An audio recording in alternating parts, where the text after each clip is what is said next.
There's nothing. Only warm primordial blackness. Your conscious ferments in it. No larger than a single grain of malt. You don't have to do anything anymore.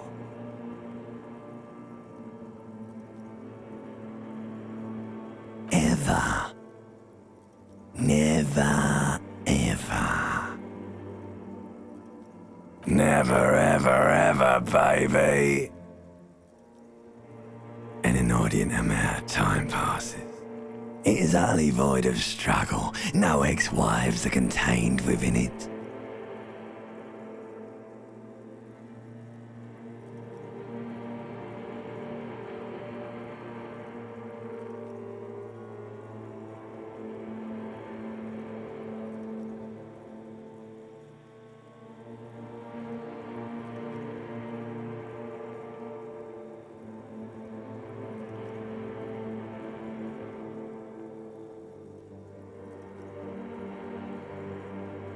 An awareness creeps up on you.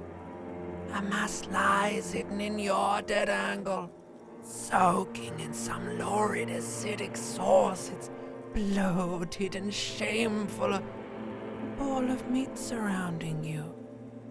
This is a terrible line of questioning, and it will only lead to more awareness of the meat thing. Ex-love. Ex-tenderness. It is foolish of you to resurface to the loss. Not after all the damage you suffered to get here. Some of it irreversible. Stay. Sail with me through the abyss of pelagic zone.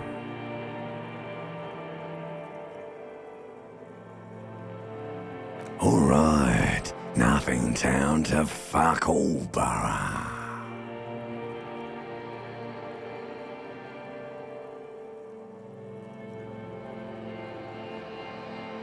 Do you want me to upgrade that to a one-way trip, sir? Do you really?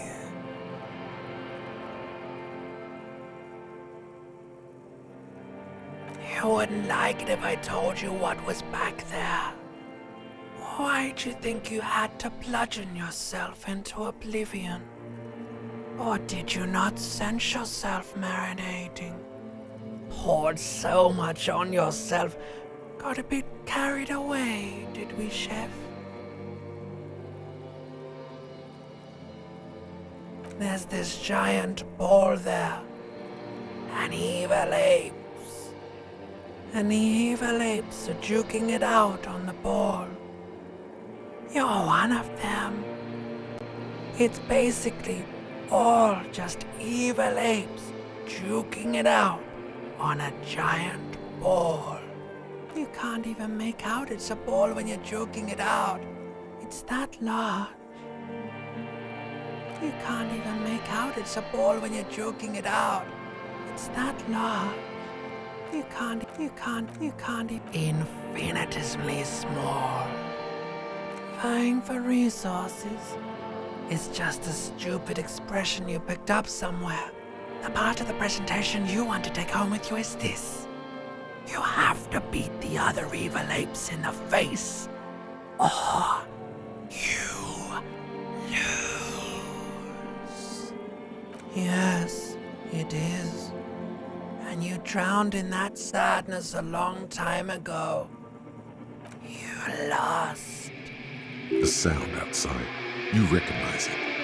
It's a Caprice Camilla motor carriage.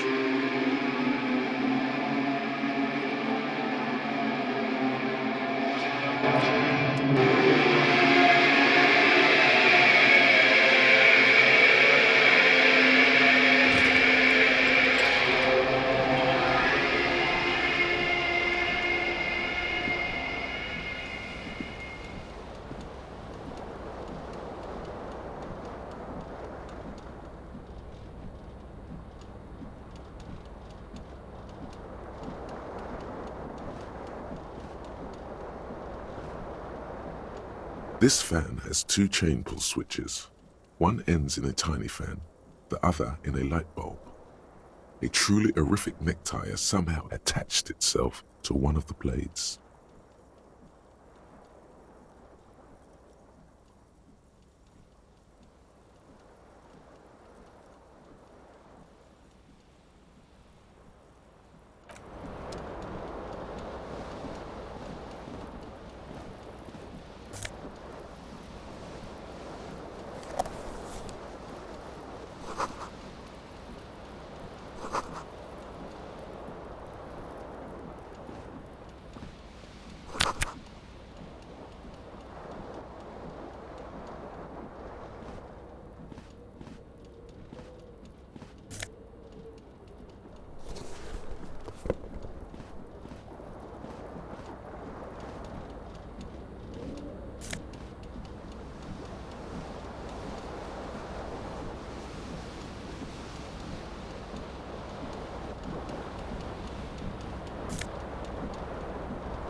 The window stands broken in its frame. Cold wind blows in. The shards face outward. Whatever broke this window came from the inside. A fine web of scarring covers the back of your right hand, but none of it is recent. More likely a projectile than a held object. There are no fragments on the floor from pulling a tool back in after impact. Something you've done before. It is too large for a bullet, yet too small for a piece of furniture. You're looking for something heavy and larger than your fist. The single green shoe you found fits the hole almost as well as your foot. It would have also been heavy enough if thrown with force. Congratulations, you smashed the window with your own shoe. Now you only have one. If you're lucky, you could still find the other one on the balcony outside. The door to it should be outside your room. You mean someone else took your shoe off and smashed the window with it? This person also forced the drinks on you.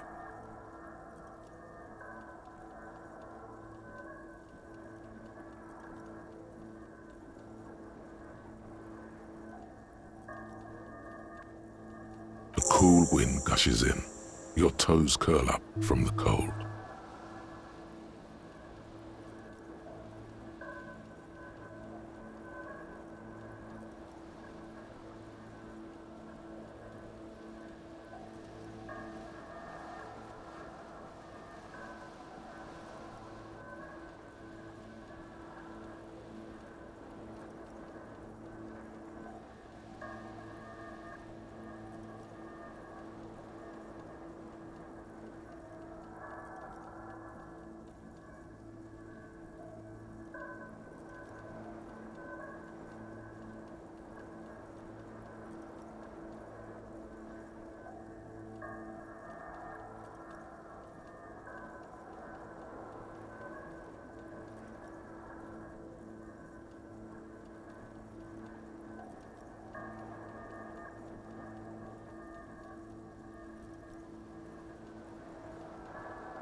A mirror hangs above a bent and broken sink. In a fierce discharge of masculine energy, someone has ripped half the faucet off. Hot water sprays from the base and steam covers the mirror. You cannot see yourself, just the outline of a man. Suddenly, you realize you have no memory of the face that awaits you there, underneath the soft vapor. Really, all recollection of the person you are, the people in your life, and even the world you're in has drowned in a sea of blood alcohol. This was no mere night of drinking. It was a deluge of world-ending proportions. As you slowly reach your hand towards the surface of the mirror. Yeah, there is definitely something wrong with it. Where to even begin? There is the bloatedness, then the swollenness. It's like there's an upholstery of alcohol underneath your skin. It's not. Your nose feels like a small balloon in the middle of your face. It hurts when you honk it. It doesn't appear to be a particularly tiny nose either. Not with all the drinks it's absorbed for you. It's not. It's swollen and snail-like, wriggling between your fingers. Behold.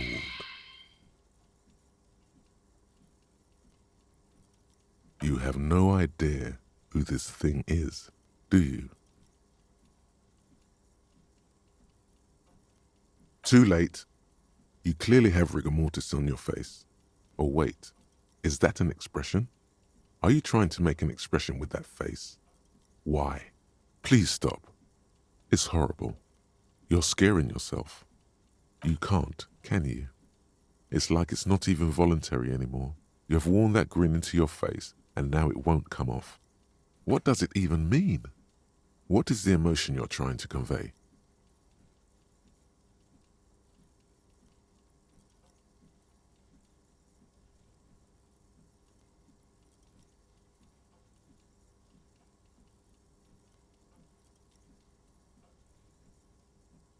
You are correct.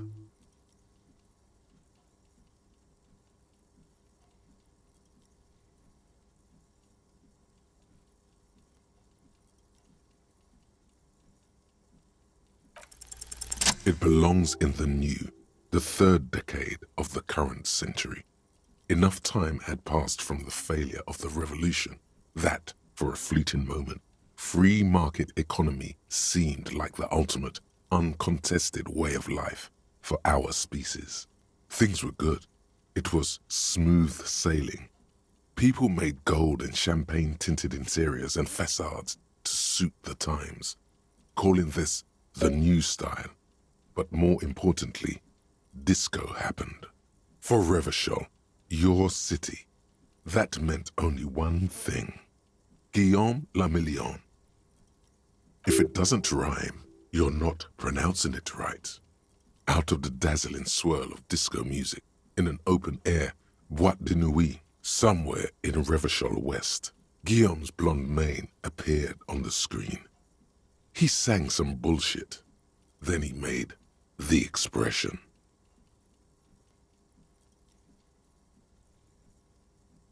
You have some understanding of the near history of disco.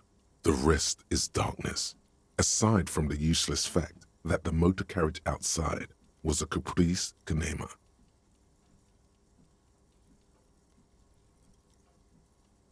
Some 20-odd years. There is a vast ocean of time between right now and the expression, looking good on you, or anyone. Humanity has run aground in that time. It's a different world now. The expression is a relic. Everyone loved it. Maybe you thought some of the stardust would rub off on you. Maybe it did. Either way, it's all gone now. Only the grimace remains. The click is used to spur on a horse. It also features heavily in Guillaume le Million's regional mega hit, Don't Worry, Your Pretty Little Head. It doesn't have to be. You can swoon over Guillaume and his champagne-corked smile whenever you want to. Maybe some of the stardust will return.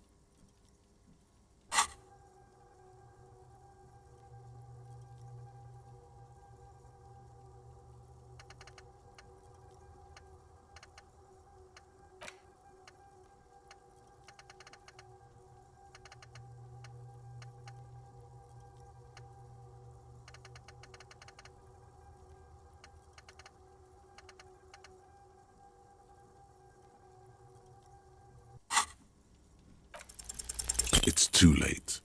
Like an image on film, the expression belongs to your primary motor cortex. It would take a minor neurological miracle for you to cease producing it.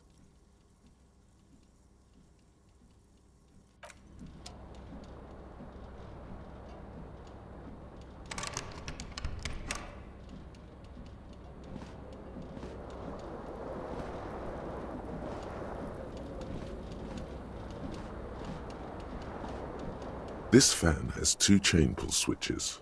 One ends in a tiny fan, the other in a light bulb.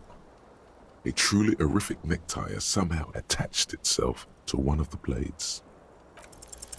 You swoop up and catch the tie. Snap! It's released from the blade. What you have in your hand is a truly hideous necktie with 4 or 5 different patterns. The knot reminds you of a noose. The blades come squeaking to a halt.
You hear a jingle. Keys are clinking in the pocket of your flare-cut pants. It says "whirling in rags" on the aluminium key ring. There is a single key on the ring. The number 1 is etched on it. It should open the door. The Whirling in Rags is a hostel cafeteria on the urban coast, frequented by dock workers.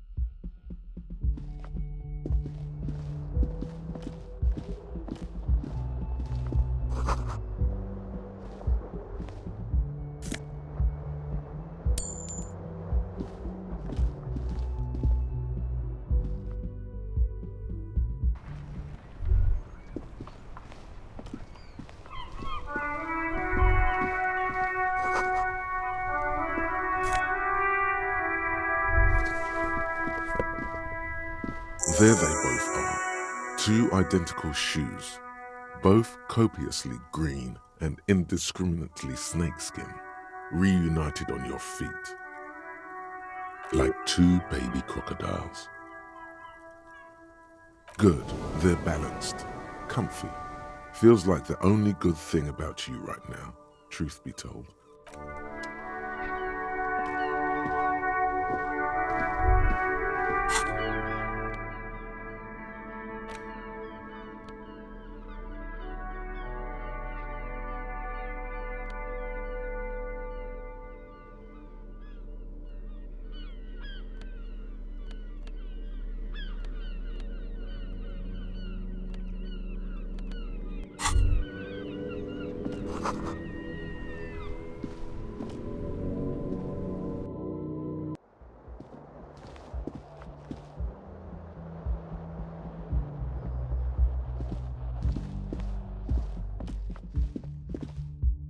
Hello, officer. The young woman raises a cigarette to her lips. Her eyes are brown and her face is speckled with birthmarks. She can't be more than 28. No. Because you're a police officer, sir.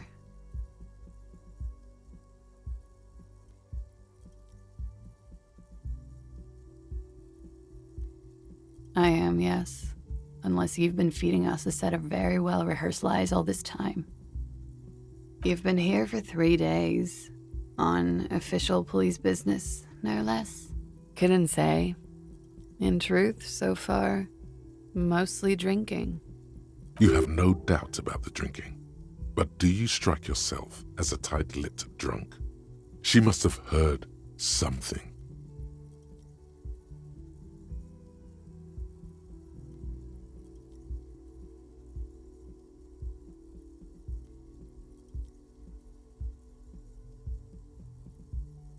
She nods.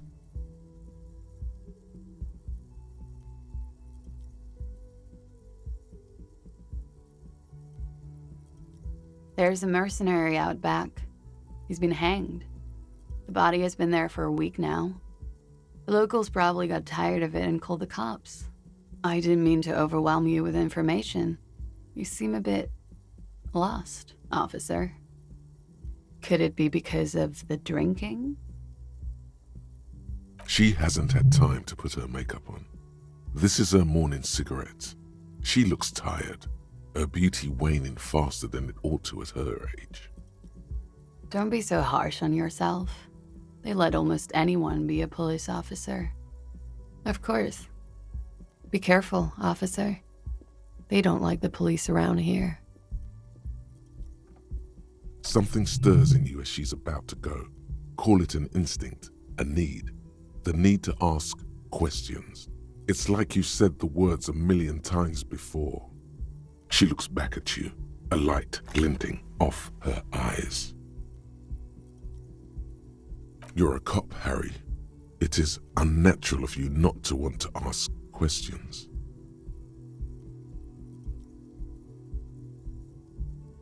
Yes. The dock workers are pretty cocky. They think they're police enough. At least here on the coast. I can't say about the rest of the city. You're in a hostel, sir. We are in Revachol. Revachol is the disgraced former capital of the world, divided into zones of control under foreign occupation. Half a century after a failed world revolution, she is central to our moment in time. Yeah? You're in a hostel. We are in... Revachol is... You sure look like you're from Revachol. Revachol parties. Her accent suggests she is not from around here. She's from Aranier, another part of the world. You're in a hostel. We are in Revachol. Revachol is... Forever and ever. And ever and ever. Out of the corner of your eye, you see the hair on the back of your hand standing on end. It feels as though low-grade lightning is coursing through you. You must be hypersensitive from the hangover. It's 51. The current century? Centuries don't have numbers. They have names. And this is the current one. Civilization has existed for 8,000 years, sir. You're right. There is nothing funny about civilization. It's 51. The current centuries civilization. Yeah. It's 50. Yeah. There was the usual ruckus. Loud disco music. I couldn't say. It's impossible to hear people speaking from over here. Oh, yes. Various artists. Ostentatious orchestration prime among them. Oh, that. Yeah. Whoa. The less said about OO, the better. OO were huge where I come from. I was very young then, of course, like 7. Life gets hard, but we go on. I don't know about that. At around 2 o'clock, the disco stopped, and there was a change of pace. A slow, sad song started playing, like organ music on repeat. That went on for quite a while. Some of the time you were yelling along to it. Yes, there was a church in there, a really small church. Like the smallest, saddest church in the whole world. It was about that. And also, that it doesn't matter anymore and that we're alone now. It was difficult to tell. The song itself is very quiet and soft, but you sounded like a winded boar, sir. It was hard to understand what you were singing on top of it. Then you started screaming and trashed the place. No, it didn't sound like there was a fight. It sounded like someone was trashing their room. A window was smashed. The tape player, probably.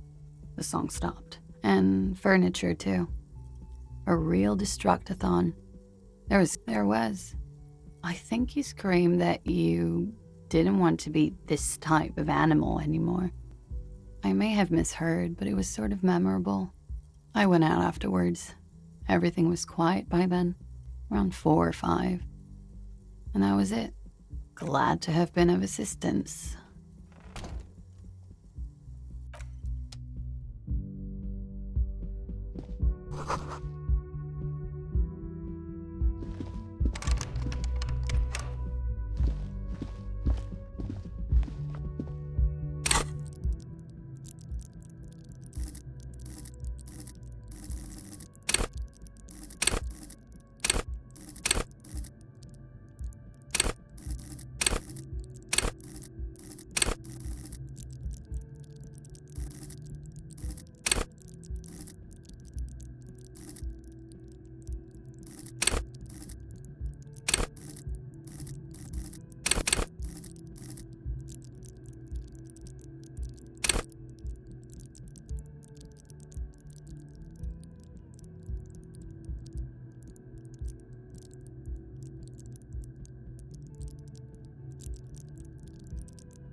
You should totally sing karaoke here, the first chance you get.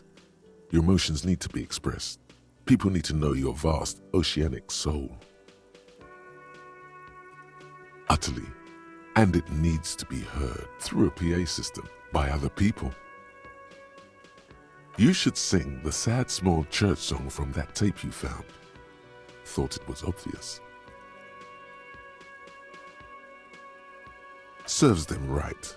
Wipe that smirk off their face with your sad, tragic, small church song. Who's laughing now? No one. You would need another copy of the tape first, though. The one upstairs is destroyed. You should sing. No, don't sing the happy song. It's stupid. Sing the sad song. It's profound. You would need another copy of the tape first. A man in his late 20s stands behind the counter, inspecting a stuffed seabird. As you approach, he gives you a sideways glance, then looks down again. Everything is cool between you and this guy.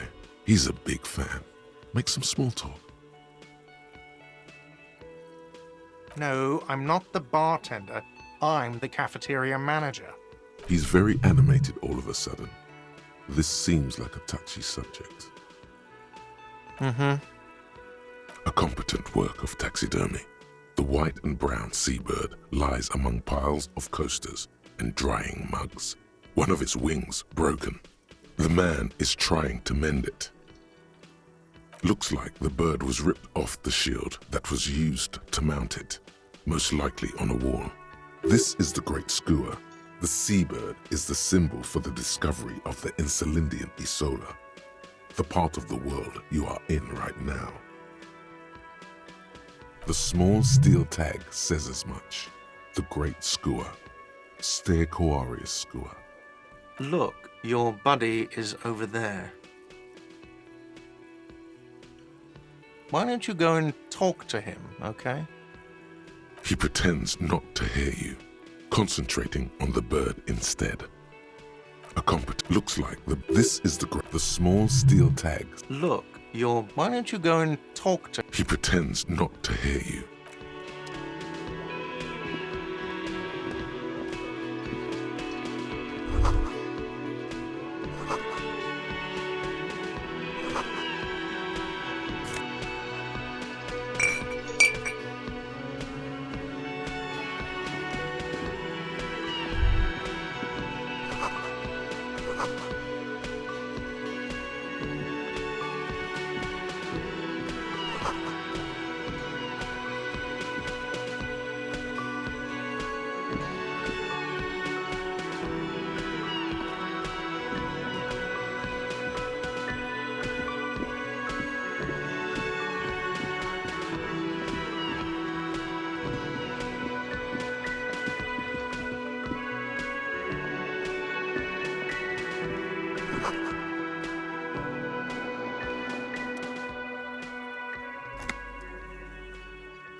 A colorful piece of plastic is dangling from his carabiner.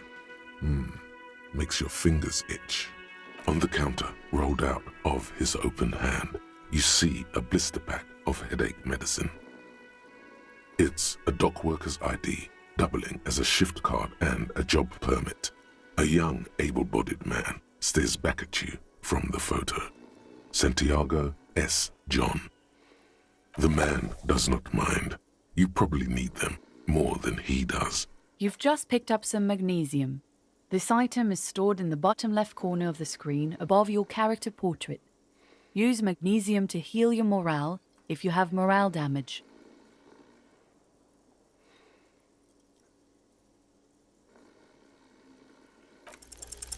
Your fingers find their way into the shackle, flicking open its spring-loaded gate. The metal loop holds the plastic ID and a leather-bound pocketbook. The man emits a loud snore. Is he about to wake up?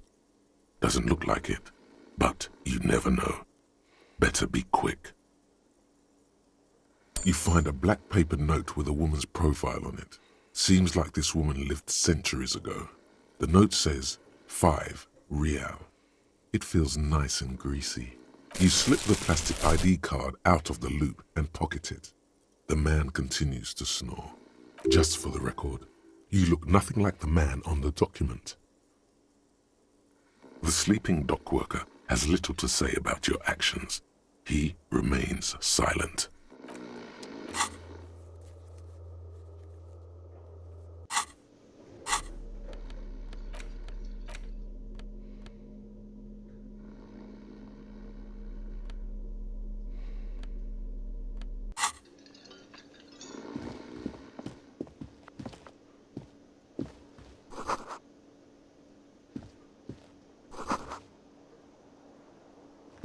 Hello, sweetie.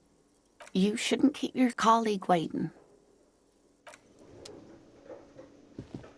A bespectacled man in an orange bomber jacket is tapping his foot on the floor. Looks like he's waiting for someone. As you approach, he narrows his eyes and extends his hand in greeting. On the sleeve of his bomber jacket, as well as on its back, are the same enigmatic white rectangles as on your blazer. Hello. I'm Kim Kitsuragi, Lieutenant, Precinct 57. You must be from the 41st. You realize he's waiting for your name. Concentration makes you squint your eyes. Your name should be deep gold and orange, like a forest fire looming on the horizon, but mixed with the stench of liquor rising from your breath. You're 2 steps closer to it, but there are still many to go. Okay then. It looks like we had a little scheduling error on Sunday. Saturday too, actually. Have you had time to talk to the manager here? What he means is, he has been trying to meet up with you for 2 days, but you have been otherwise occupied. If you don't mind, we should talk to him again. Ask him for a rundown of the area. Now that I'm here as well. I understand the scene is out back, right? It also wouldn't hurt to assure him the police are finally here. In full force, I mean. Have you mapped out the initial interviews?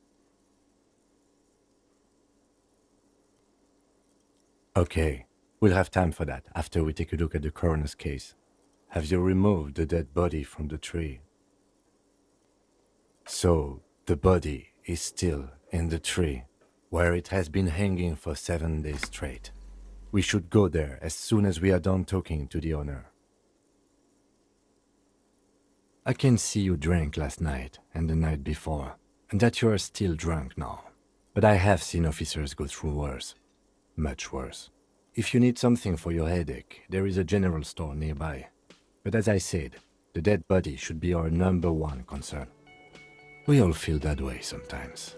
There is no such thing as a police officer, I'm afraid. What remains is that there is a dead body in the tree. Someone has to figure out who put it there. If we don't, no one else will. And then, soon after, dead bodies would be dangling from all the trees.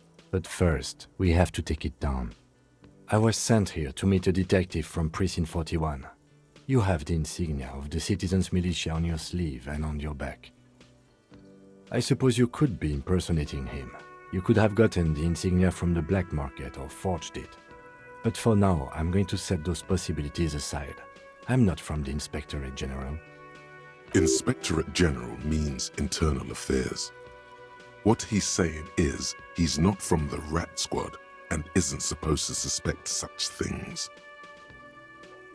Yes, but I'm not them. I'm from criminal investigation. Yes. They're not just white rectangles. They bear a halogen watermark with the letters RCM and a pattern resembling the street grid of Revachol West. I would ask you to step into the headlights of my motor carriage, but again, it's none of my concern. I just need you to do your job. You mean you don't have a badge? Losing your identification card is a serious matter. My vehicle has a shortwave. You can use it to report your badge missing. I would advise you to locate it as quickly as possible. But getting the body down should still take precedence. Talk to the manager. Then we go out back and take the body down. After you, officer. Lieutenant Kitsuragi is now in your party. You can talk to him whenever by interacting with him.